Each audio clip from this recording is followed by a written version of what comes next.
Hello everyone, today we are going to introduce you to the components of the AP4V3 kit.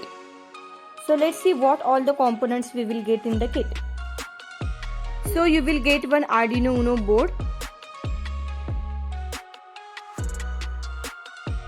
one USB cable for Arduino,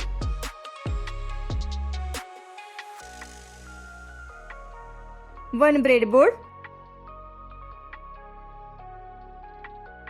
Then we will get a pack of 10 male-to-male jumper wires, a pack of 5 male-to-female jumper wires.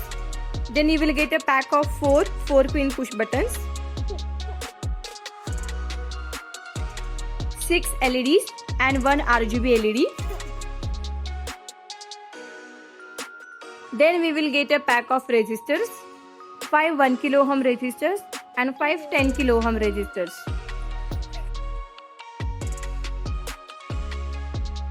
One 7-segment display, one buzzer, 2 LDRs,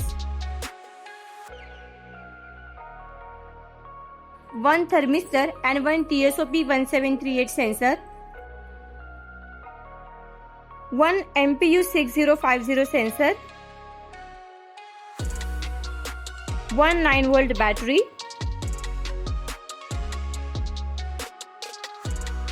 one ultrasonic sensor, one IR remote and one DC jack with a snapper. Thank you.